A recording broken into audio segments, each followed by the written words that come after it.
E aí, gente, eu tô aqui em mais um episódio do Spacecast. Eu sou o Gabriel Taveira e sou um dos embaixadores do Space Squad e eu tô aqui com a minha co-host, a Ali. E aí, pessoal, eu sou a Ali, eu também sou embaixadora do Space Squad. Space Squad, para quem não sabe, que é uma comunidade da Rocket City, em que a gente tem um contato mais direto com eles para criar conteúdo e compartilhar com vocês. A gente tem algumas iniciativas como os meetups que estão acontecendo pelo Brasil inteiro. A gente tem os Space APIs dentro da comunidade do Discord, da Rocket City. A gente tem o Instagram, tem o blog e também tem o Spacecast e o YouTube. E o nosso objetivo é compartilhar conhecimento com a comunidade, a gente junta todo mundo e junto da Rocket a gente está aqui só para compartilhar conhecimento com vocês, beleza? No finalzinho a gente explica mais um pouquinho como você pode fazer parte, mas aí na descrição sempre tem um linkzinho para vocês entrarem, verem o rostinho bonito de todo mundo e lá no finalzinho tem um formulário para quem quiser fazer parte, beleza? Vou voltar para o Taveira para a gente ter um breve resumo do episódio de hoje. Perfeito. Hoje a gente conversou com o Léo e a gente falou de muito assunto legal. Hoje a gente falou sobre como entrar na área do Angular, como o Angular funciona, como tá o ecossistema, como foi trabalhar para a gringa. Ele fez também uma migração, ele fez um sanduíche ali no exterior. A gente conversa sobre como foi isso, se teve impacto da carreira dele, se não teve, quantos anos de experiência você precisa para trabalhar no exterior. A gente também fala sobre inteligência artificial, tem muito assunto, é um episódio muito completo. Então eu vou deixar o Léo se apresentar um pouquinho e vai lá, Léo. Boa noite, Gabriel. Boa noite, Ali. Eu sou Leonardo Natal e sou engenheiro de software há pelo menos 6 anos. Eu atuo com Angular. Eu sei que a galera é muito fã do React, mas o Angular tem suas qualidades também. Eu trabalho para uma empresa dos Estados Unidos e estou criando agora um conteúdo bem bacana, não só de Angular, mas de carreira, tecnologia no geral. É o leonardonatal.tech. Segue lá no Instagram. Fechou, os Pô, links para pessoal, redes sociais vão estar aqui na descrição e bora para o episódio.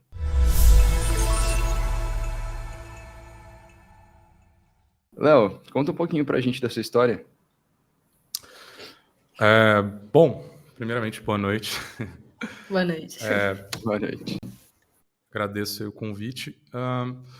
Eu sou engenheiro de software, eu fiz faculdade e eu comecei a estudar programação ali em 2013, mais ou menos. Na época, era mais para eu poder resolver uns problemas meus mesmo, sabe? Tipo de joguinhos e, enfim, coisa do gênero.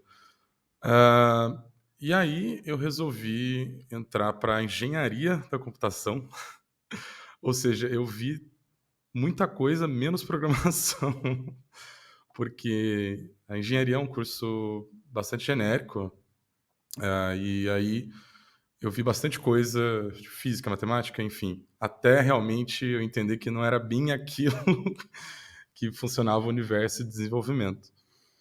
E aí tive a oportunidade também de fazer um sanduíche nos Estados Unidos.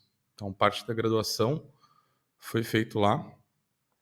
E aí enfim, eu comecei a curtir bastante a área de desenvolvimento. Comecei ali com PHP e jQuery, né? E depois vieram os frameworks, né? Em toda a revolução, fui me adaptando. E é basicamente isso. Hoje eu atuo para uma empresa de Nova York, e trabalho ali como full stack, né? Digamos assim, usando o Angular e o Nest.js, né? O Node.js ali como back-end. Pô, Cara, interessante. que E massa. como que. Antes de a gente passar para um assunto mais técnico, eu só queria, tipo, entender como que funciona isso de sanduíche que você falou, né? De você Era começar aqui no. exatamente o que eu ia perguntar. De você começar numa universidade aqui no Brasil e depois terminar ela lá no. Terminar ela fora, né? Seja, imagino que tem outros países que fazem também. Nesse caso específico, tá? Foi um programa do governo, que foi o Ciência Sem Fronteira. Não sei se vocês já ouviram falar dele. Mas eu tive uma certa sorte, porque eu peguei a última turma a fazer. Infelizmente, esse programa foi descontinuado. Acredito que tem outras formas de você fazer isso, mas pagando, né? Não estou muito por dentro ali de como conseguir algumas vagas. Mas na época era um projeto do governo que, muito bom, por sinal, e deveria ter sido continuado, independente de partido. Mas, infelizmente, ele foi encerrado. E você acha que teve uma diferença muito grande de fazer a faculdade lá fora e de fazer aqui? Você acha que isso agregou muito para sua carreira ou acabou não importando tanto? Agregou muito. Eu acho que só pelo fato de você entrar em contato com uma cultura diferente da sua, né, ter que lidar com diferentes situações que talvez no seu país ali de origem você não teria, já é uma grande coisa, né? E, obviamente, o inglês, né? O meu inglês, assim, eu já tinha uma noção boa, eu já falava bem o idioma, mas a partir do momento que você tem que fazer os cursos em inglês, né, se comunicar com o professor, tirar dúvidas, tudo em inglês, ele te faz ali forçar um pouco mais. E aí foi onde eu realmente dei aquela, a- assim, afunilada, não seria a melhor palavra, mas deu aquela melhorada, Aquela né, no polida, inglês. aquele Aquela finalzinho. polida. Cara, muito massa. Eu nunca tinha falado com alguém que fez esse meio a meio. Eu queria saber, hoje em dia você trabalha no exterior, certo? Sim. Isso foi algo que fez diferença no processo seletivo? Eles chegaram a te perguntar? Você chegou a comentar sobre isso? Ou também indiferente? Olha, acredito que seja indiferente, tá? Não acredito que eles buscam pessoas que já tenham morado fora, mas pelo fato dele estar ali, algumas coisas escritas no meu currículo e também de eu conseguir me expressar bem no idioma inglês, foi obviamente um fator determinante ali, mas não necessariamente por eu ter morado fora, tá? Mas não é necessariamente o fato da faculdade, mas o que a faculdade fez com você, né? A faculdade te fez aprender o inglês, te fez saber comunicar, te esclareceu o conceito de programação em inglês, que talvez tenha ajudado de forma indireta e não só o diploma ali no currículo. Mas muito bom Sim, se todo mundo que estiver assistindo aí tiver a oportunidade de fazer o intercâmbio, pelo menos, eu acho que agregaria bastante no mesmo sentido, não necessariamente a faculdade, mas isso é muito massa. Além de sim, você sim. criar um networking surreal, né? Imagina, tipo, você cria lá na hora um networking com o pessoal já de fora, então já ajuda também a buscar outras vagas, né? Isso é bem legal. Sim. E daí quando você terminou a faculdade, imagino, você já foi buscando um trabalho de dev, né? Hoje você trabalha com Angular, que você falou. E explica para a gente um pouquinho como que está o mercado aberto para Angular. A gente vê, no Brasil, a gente vê muito pouco dev Angular, né? Mais Uhum. focado em outros frameworks. Explica para a gente um pouquinho como que está esse mercado Você começou com Angular? É uma boa pergunta também. também. Vamos lá, uma de cada vez aí. É, eu, como eu comecei, na verdade, estudando JavaScript puro, que acho que esse é o caminho natural, antes de você migrar para um framework. E eu utilizei muito jQuery no início, né? Até porque os frameworks não. Eles até tinham lançado na época que eu estava estudando, mas assim, ainda estava muito no início e não tinha tanta essa popularidade que tem hoje, né? E aí você perguntou do mercado Angular.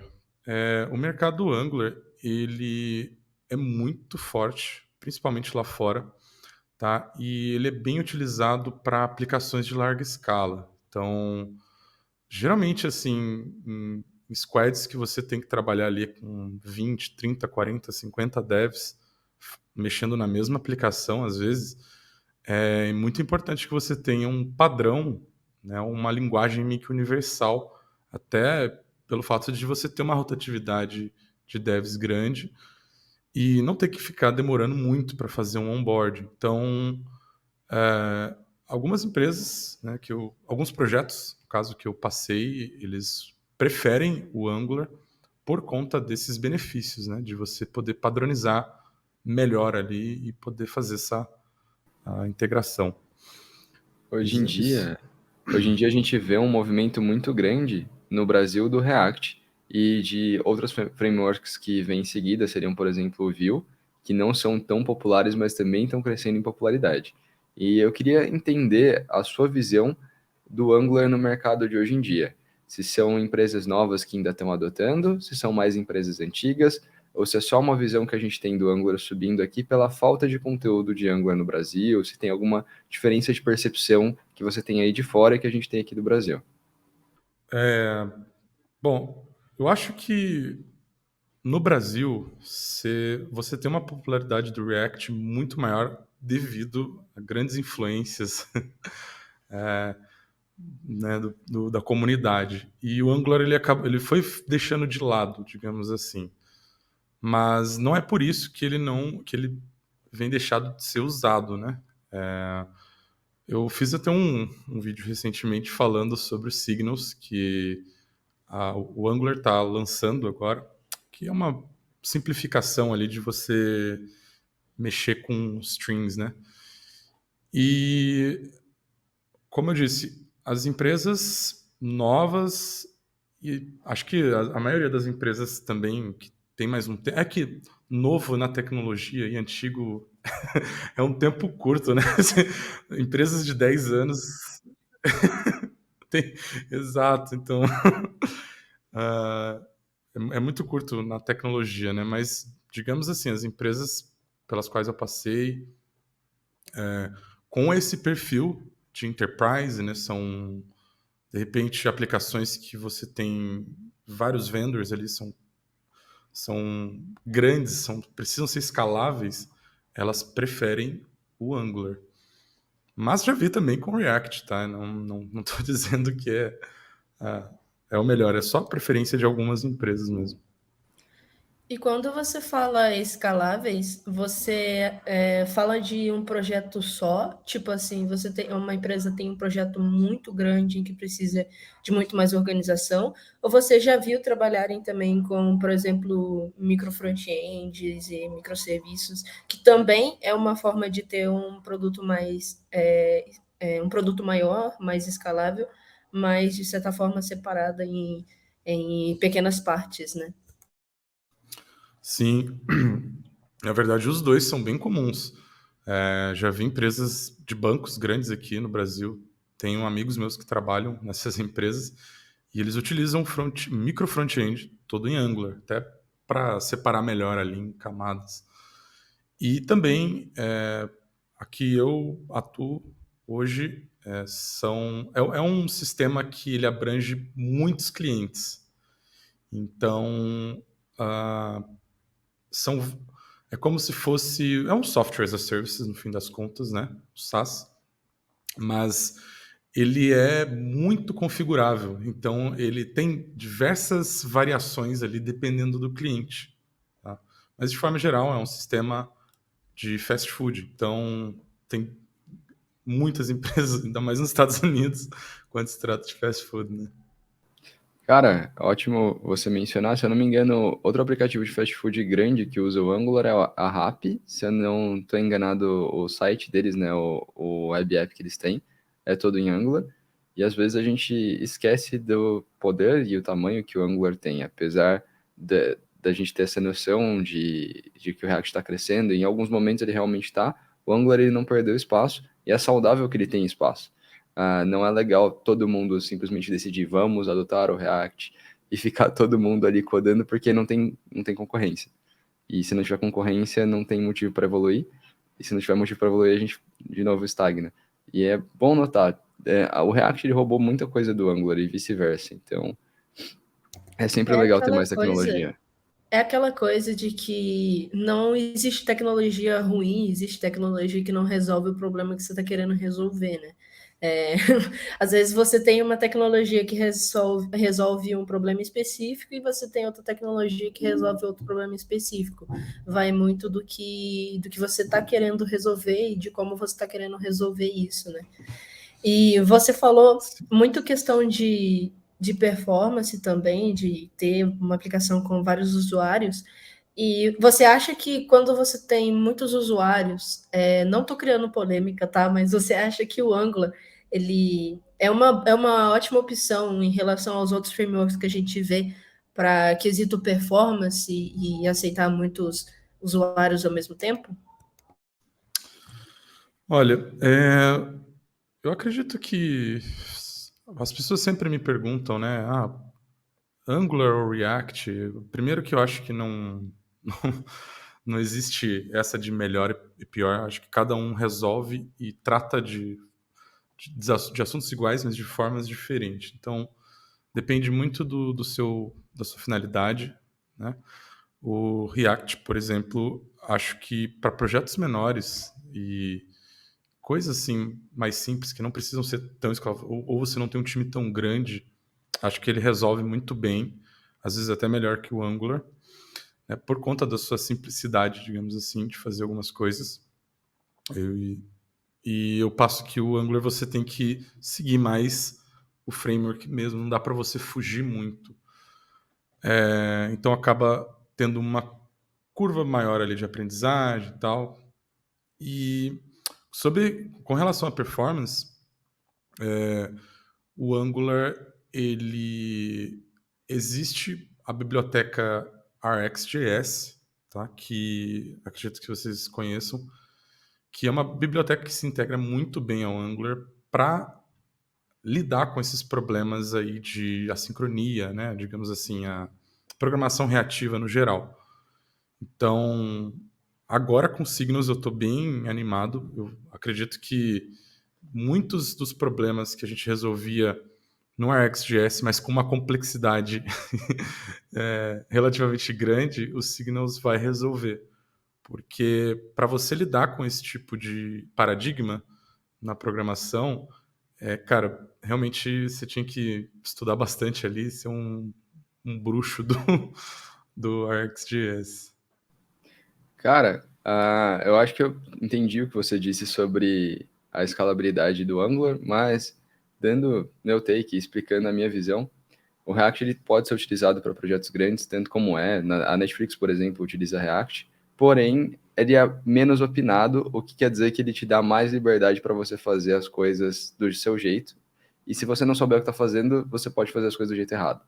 Quando o Angular ele te dá um caminho das pedras, que é mais difícil, tem uma curva de aprendizado maior, porque você vai precisar aprender tudo o jeito Angular de fazer, mas dificilmente você vai sair do padrão de código. Isso tira o peso, por exemplo, de um júnior que acabou de entrar na empresa, de ter que aprender o padrão da empresa, porque todo lugar que ele for, Angular e todo Angular segue aquele padrão. Então, a chance de você fazer uma coisa errada é muito menor, isso faz todo sentido. Quanto mais gente, mais difícil é manter um padrão. Isso é uma coisa que o React peca em certos momentos, né? Porque ele é tão aberto à customização que você vê umas coisas que você não faz a menor ideia do que está acontecendo, você nunca viu aquilo acontecer na sua frente, e você está ali tendo que aprender uma arquitetura completamente nova. A gente tem o JavaScript, que é uma linguagem que ele segue tanto a programação orientada a objetos quanto a programação funcional, né? Então, se você tem que saber os dois, porque em certos momentos você vai ver um componente React feito com classes, em outro você vai ver um componente React feito com funções. Então, eu acho que o Angular, nesse caso, ele vai ser uma tecnologia muito mais fácil de você manter um padrão só. Isso é muito interessante. Sim, Mas você cria um isso vai projeto... muito. Pode falar. Isso vai muito da cultura da empresa também. Acho que se tiver uma padronização, né, enfim, como organização, né, como a empresa utiliza, acho que o React também, enfim, se você fizer do jeito certo ali, né, utilizando as melhores práticas, não acredito que você vai ter problema. Mas é como vocês falaram, ele deixa em aberto, então se você não tiver essa cultura bem organizada, realmente você pode ter componentes funcionando de forma completamente distinta ali, e o Júnior acaba sofrendo bastante para entender essa integração. Sim, sim. Questão de organização, nomenclatura de arquivo, todas essas coisas não opinadas no React, às vezes podem ser opinadas em outra framework, como o Angular. E uma frase do Dan Abramov é: mova as coisas até que pareça certo no React. E isso não há tanto no Angular, né? Você tem um lugar específico para colocar cada coisa. E volta aquele negócio que eu disse, às vezes tu vai entrar numa code base de React, você vai demorar para aprender um pouco porque ela tem um padrão.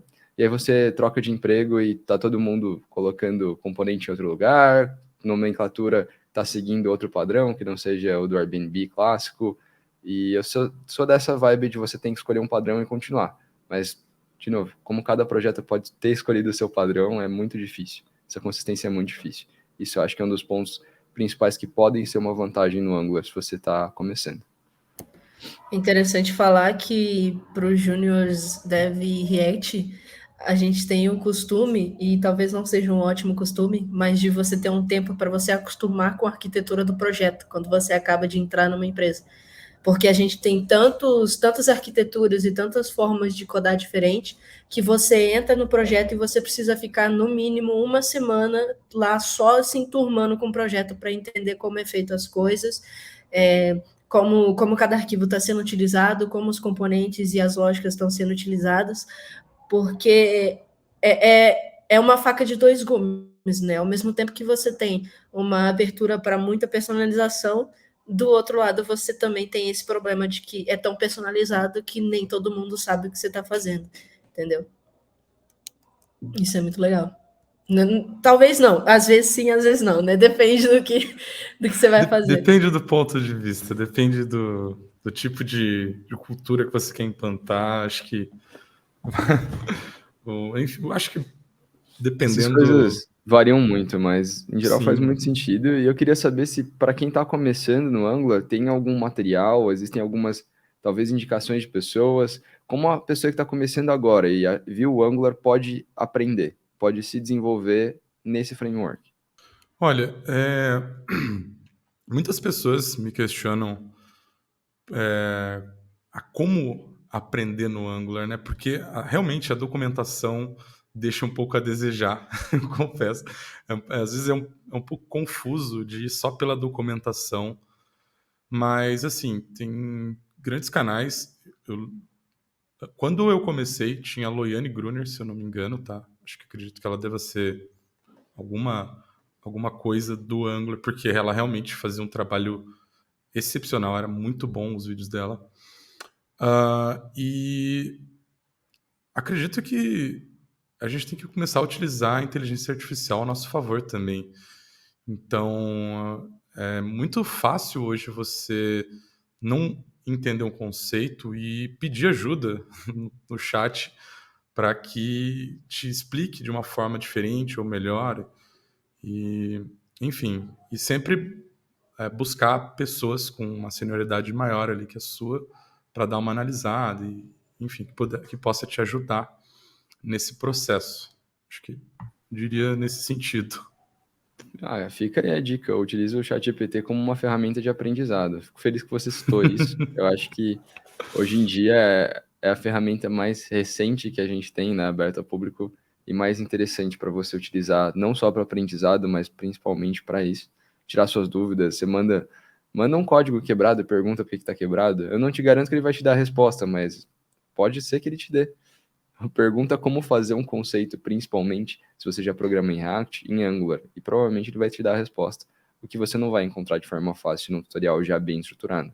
Léo, eu queria migrar um pouquinho mais para o fato de você ter conseguido a sua vaga no exterior. Eu queria saber se essa daí foi a sua primeira oportunidade com Angular, ou se foi a sua primeira oportunidade em geral, ou se você teve que aplicar para mais projetos. Como foi esse processo de migração para o exterior e como isso funcionou para você?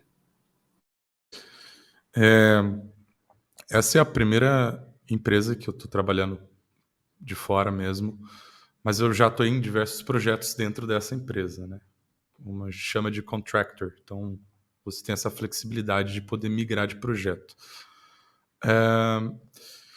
Quando eu comecei a aplicar, eu me senti bastante inseguro, não muito pelo fato do inglês, mas pela forma com que eles fazem os processos seletivos. Então, existem algumas empresas que elas se preocupam mais ali em como você resolve um problema, às vezes no live coding, e às vezes nem é no framework, na linguagem que você está acostumado. Então, no fim das contas, eles querem saber qual é a tua forma de raciocinar sobre um problema, enfim, qual o tipo de solução que você iria propor para uma determinada solução. e não muito aquele lance engessado de perguntar só sobre o framework ou algo do tipo. Então, eu tive que entender como é que funciona esse processo, porque às vezes a gente não utiliza isso no nosso dia a dia, a gente está preocupado com outras coisas, né? A gente está sempre, tudo bem, tem que estudar bastante algoritmo, estrutura de dados, mas no fim das contas a gente está no dia a dia se preocupando com problemas ali do próprio framework que você está atuando. E para esse tipo de processo, foi muito importante eu começar a fazer mais exercícios do tipo, né? Até eu conseguir, bom, agora, beleza, agora se vier um live coding eu vou mandar bem, e foi o que aconteceu. Então teve um live coding com a galera, né? Entrevista em inglês também, é muito importante que tenha uma comunicação relativamente boa. As pessoas me perguntam até sobre a questão da fluência, né? Pô, eu preciso ser fluente e tal. E a minha resposta é: você precisa saber se comunicar bem e entender. Eu acho que não se trata nem um pouco de sotaque ou né, de você falar 100% a gramática correta, mas de você saber se comunicar. Acho que Concordo foi isso. completamente, cara. As pessoas às vezes me perguntam a mesma coisa e a resposta é exatamente a mesma. Não, você não precisa ser fluente. As pessoas que enchem muito o saco com fluência são geralmente os brasileiros e lá eles querem entender o que você falou. Se eles conseguirem entender o que você falou, tá bom. A Beleza. pergunta é, Transpareceu? Tá a show. pergunta é, você já se perguntou se você é fluente em português? Se te perguntarem o passado do pretérito do não sei o que, você vai saber? Então, o ponto é, o ponto é você saber se comunicar e se fazer ser entendido e entender as outras pessoas, entendeu? A fluência, ela vem muito de você conseguir se comunicar no dia a dia. É mais sobre você conseguir se fazer ser entendido, com que as outras pessoas te entendam. Na parte técnica é até um pouco mais difícil de fazer isso, porque tem muitos termos técnicos, mas o interessante é que a gente já aprende com o nome dos termos técnicos em inglês. Então, na hora de você só aplicar no inglês é muito mais fácil. Se parar para prestar atenção no dia a dia que você faz uma call em português sobre tecnologia, você fala pelo menos umas 20 palavras em inglês no mesmo parágrafo. Então, não é sobre fluência, não é sobre sotaque. Sotaque, inclusive, por mim, eu acho a coisa mais fofa e incrível do mundo, porque mostra as suas raízes, mostra de onde você vem.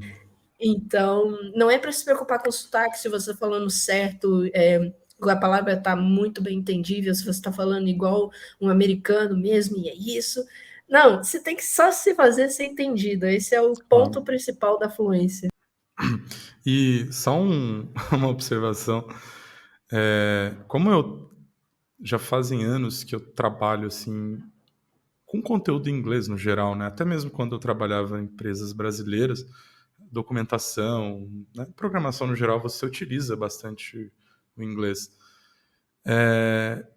A gente acaba até esquecendo um pouco o português. Então, umas frases, cara, me dá um feedback. Assim, a gente começa a trocar as palavras e eu começo a esquecer, literalmente, como é que é essa palavra em português.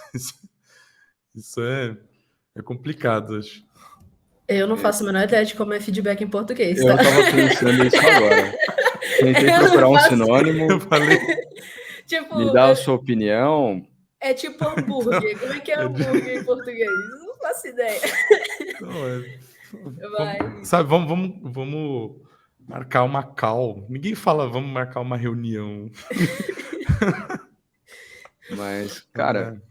massa, você falou do seu tempo nas empresas do Brasil, e mesmo em empresas do Brasil eu já vi muito a cultura de escrever pull request em inglês. Então, às vezes, mesmo trabalhando aqui, o inglês ele é um pouco necessário, já dá para você começar aprendendo.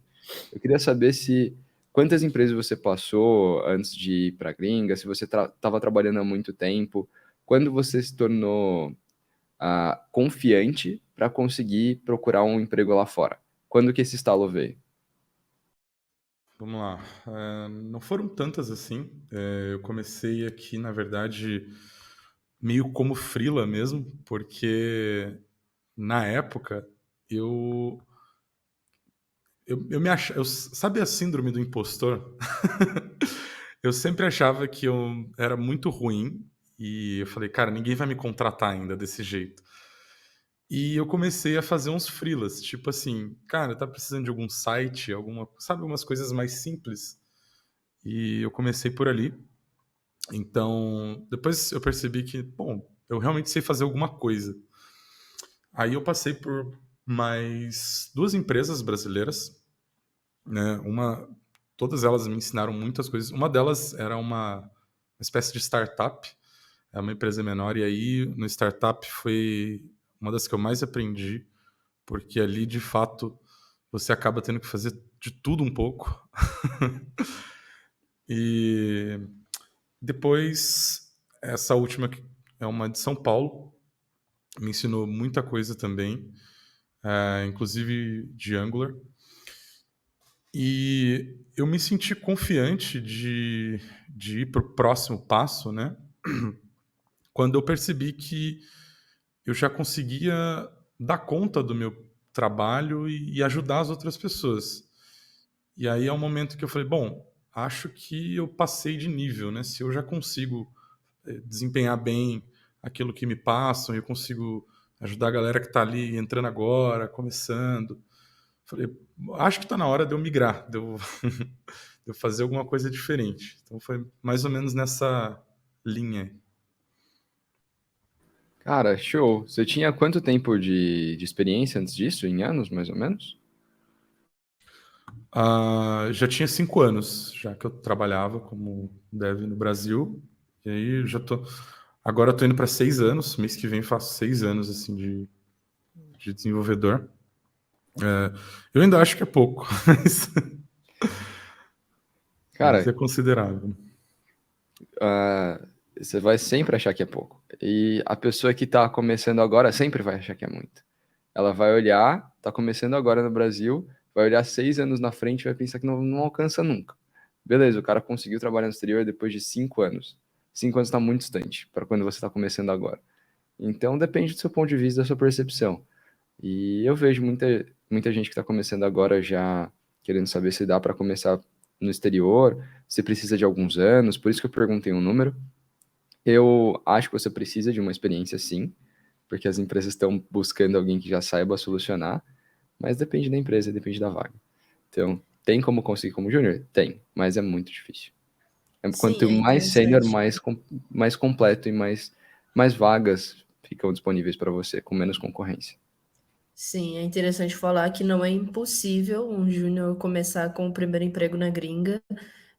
Eu conheço amigos e amigas que são júniores e estão com o primeiro emprego na gringa, pleno também. É, é que eu não tenho certeza se existe uma palavra para pleno para o pessoal de fora, mas seria só uma pessoa que não é júnior. Seria um mid. E eu Seria um também, mid. pô, eu tenho Isso, um Mitch. amigo, e eu já comentei, eu tenho um conteúdo que eu falo sobre como conseguir um emprego no exterior dentro do bootcamp da Rocket City. É um conteúdo extra. E lá eu citei que eu tenho um amigo que conseguiu uma vaga como júnior em uma empresa lá fora. Mas só que eu não citei o nome da empresa. E um monte de gente veio me perguntar como é que faz e não sei o que lá, porque ele realmente foi uma exceção. Realmente é difícil, mas não é impossível, como ele falou.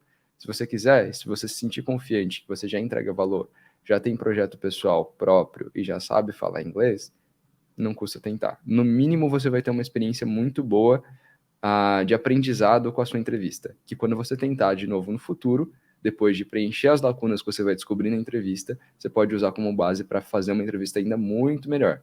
Então, tentar sempre vai ser bom. Isso que você falou é importante porque cada entrevista não é só uma entrevista, né? Mesmo que você não passe, dá para tirar alguma coisa dela. Então, sempre peça feedback para o recrutador, para a recrutadora, para quem estiver né, te fazendo a entrevista. Peça o feedback e veja os pontos que você pode melhorar, revise, porque tudo pode virar um aprendizado no final das contas, né? Seja sobre comunicação, ou seja sobre técnico, tudo no fim vai virar um aprendizado. Exatamente. É bem por aí. Você nunca perde, acho que sempre aprende.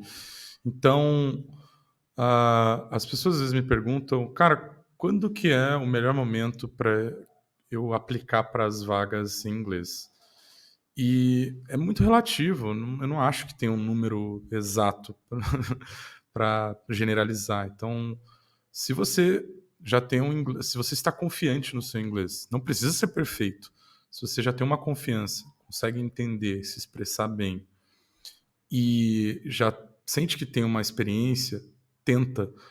Talvez você não vai conseguir de primeira. Aliás, muito provavelmente você não vai conseguir de primeira. Eu demorei umas 10 entrevistas até eu conseguir ser aprovado. Mas cada entrevista me trouxe um aprendizado novo. Eu falei, cara, por que eu não passei nessa? Tá bom, é por um conhecimento técnico específico? Beleza, eu vou estudar esse conhecimento.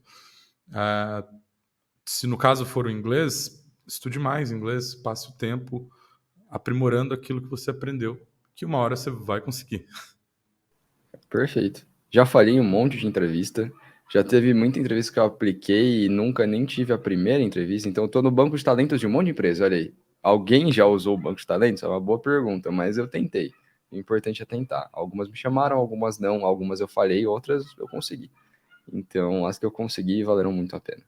E é uma busca de melhora constante. É o que você falou, perfeito, cara. Você vai aprender. Você vai aprender, você vai melhorar. A pessoa vai te perguntar alguma coisa no teste técnico, você vai dar um branco e você. Putz, e agora? Aí você vai chegar na outra e vai te perguntar a mesma coisa. Você... Já me perguntaram isso aí antes. Eu já tenho experiência. E é isso que é experiência, no final das contas. Então, ótimo, ótimo, ótimo. Léo, eu queria migrar um pouquinho de assunto e ir para criação de conteúdo. Eu vi que você começou a criar conteúdo recentemente e eu queria entender quais foram as suas motivações por trás disso. Como está sendo, quais são as dificuldades e por que você decidiu fazer isso? Vamos lá. Primeiro, porque eu sempre flertei com essa ideia. Eu gosto bastante assim de usar a criatividade nesse sentido, de poder criar conteúdo e também para poder ajudar a comunidade que está iniciando. Como eu vi um certo tipo de brecha na comunicação do Angular, eu acredito que eu possa, dessa forma, contribuir para disseminar mais o conteúdo. Não pretendo fazer um conteúdo extremamente denso e focado só no Angular, mas acho que vale a pena mencionar os benefícios que você tem de utilizar esse framework para determinadas situações.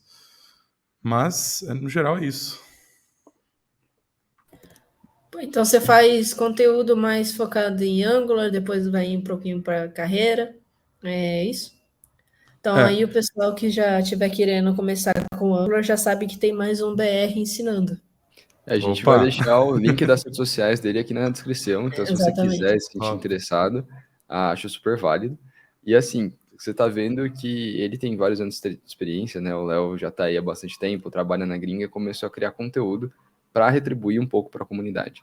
E tem muita gente que tem medo, não quer criar conteúdo, não sabe, acha bobo, não vê sentido, e isso é de se estudar e de analisar, porque na minha visão faz muito sentido. Isso pode fazer muito sentido dependendo dos seus objetivos pessoais. Se você tem interesse em contribuir para a comunidade, em começar a mostrar o que você sabe para o mundo, e mesmo que seja não necessariamente com conteúdo, conheço muito com criador de conteúdo de programação que faz conteúdo de comédia, mas não técnico, você não precisa ser sênior para isso. Começa, e se você está contribuindo com conteúdo para a comunidade, você pode se inscrever para fazer parte do Space Squad. Então, olha aí, eu vou mandar o link para o Léo também se ele tiver interesse, mas toma um bônus, está aqui na descrição. Aqui vai ter o link com todo mundo que faz parte do Space Squad e com um link para se inscrever, né? Tem um formulário para você se inscrever. Quanto mais contribuição para a comunidade e mais interesse você tiver nesse tópico, pô, melhor e mais pontos você vai ter para ser considerado no Space Squad, que tem vários benefícios. Só um ponto é que se vocês entrarem no site do Space Squad, vocês vão ter que ir lá no finalzinho e pegar o easter egg do formulário, tá? Ele fica lá no final da página. A gente ainda vai refazer aquele site, mas a princípio ele está servindo o propósito dele. Com certeza. É um site bonitão, pô. É lindo. E Só complementando sobre criação de conteúdo, de forma geral, eu tô tentando fazer uma mistura ali, até usando um pouco de comédia no meio. Faço alguns vídeos assim, mas sempre eu coloco algumas lições, né, sobre aquilo. E até porque o Instagram, ele é uma mídia social muito rápida, então fica muito difícil você expor um conceito, uma coisa mais técnica e densa por lá. Mas a ideia, futuramente, é que eu vá fazer parte ali de alguns cursos, enfim, para ajudar essa galera. E no objetivo é impactar vidas, né, cara? Tem várias pessoas aí que têm interesse em aprender a programar e querem também ir para fora e precisam desse apoio, desse direcionamento, né? E aí eu acho que eu tô começando a cumprir esse papel. Com certeza. Léo, a não ser que a Ari tenha mais alguma pergunta, eu queria deixar um espaço para você falar sobre o que você quiser aqui para a galera. Se tiver algum recado para deixar, essa é a hora. Vamos lá. Eu queria começar com uma frase um pouco mais polêmica, digamos assim, que muitas pessoas me comentam que é: a inteligência artificial vai tomar os nossos empregos? E a resposta, na minha opinião, é não. Eu não acho que a inteligência artificial vai substituir por completo um desenvolvedor. Até porque a forma com que a gente faz hoje, ela mudou muito no passar dos anos. Então, o paradigma vai mudar. Acredito que a gente vai desenvolver de formas diferentes, até coisas que são mais mapeadas, mais triviais, elas realmente vão deixar de existir. E vai ser tudo muito mais fácil neste sentido. Mas vão surgir outros problemas, outros dilemas. E engenharia de software é buscar solução, fazer melhoria, entender o que o seu cliente quer. Então, vai além disso. Então, eu convido a todos que estejam iniciando e querendo trilhar essa carreira sensacional que é a engenharia de software, que acompanhem o Spacecast e também o meu Instagram, leonardonatal.tech. Cara, ótimo. Eu super concordo. Assim, as pessoas se adaptam. Historicamente, sempre que alguma coisa, entre aspas, mata uma profissão, ela cria outra. Então, mesmo que você não faça exatamente o que você faz no dia a dia, você ainda vai ter um emprego e provavelmente a nossa profissão não vai perder, não vai, o júnior não vai deixar de existir, mas ele vai usar o ChatGPT ou ferramenta XYZ para ajudar ele. E talvez eu consiga crescer muito mais rápido e fazer coisas muito mais incríveis, enquanto ele ainda está no começo. Isso é ótimo para tudo e todo mundo. Se vocês têm medo e curiosidade, a gente falou isso em 2 episódios, que é com o José Ayrton, que ele é CDO, né, Chief Data Officer, e também tem um podcast, e no episódio com o Diego, que foi um dos primeiros, que ele fala também sobre as novas profissões e como a profissão de desenvolvedor vai se transformar com isso, na visão dele. São episódios incríveis, então recomendo vocês olharem. A gente pode colocar o link deles na descrição também, mas são episódios incríveis. Se for o caso de quiserem acompanhar todos os episódios do Spacecast, a gente tem a playlist no YouTube, que tá tudo em ordenzinha para quem quiser maratonar, né? Se for maratonar, cara, tira uma foto, posta lá no Instagram e marca a gente, porque tá sendo muito da hora ver como o pessoal tá recebendo o podcast e tá sendo muito da hora fazer. Então, mas está sempre aí na descrição, se vocês quiserem acompanhar, tem sempre o link dos convidados, dos hosts. A Letícia não pode estar aqui hoje, mas nos próximos ela vai estar, né? E eu acho que o episódio de hoje é isso, a não ser que o Gabriel tenha mais alguma pergunta ou que o Léo tenha mais algo que queira comentar. Mas muito obrigado, Léo, por ter aceitado participar aqui com a gente, por ter compartilhado seu conhecimento. E muito obrigado por estar começando também a compartilhar o seu conhecimento com a comunidade, né? A gente está sempre precisando de pessoas que ajudem quem está iniciando, quem já está na área, e isso é muito interessante. Então, muito obrigada por ter vindo, Léo. Eu que agradeço. Estou realmente lisonjeado de ter recebido esse convite. E é isso. Acho que é muito conteúdo, muita coisa boa por aqui. E tamo junto. Vamos fazer essa comunidade cada vez mais forte. Perfeito. E, de novo, brigadão por ter participado. Espero que vocês tenham gostado desse episódio e falou!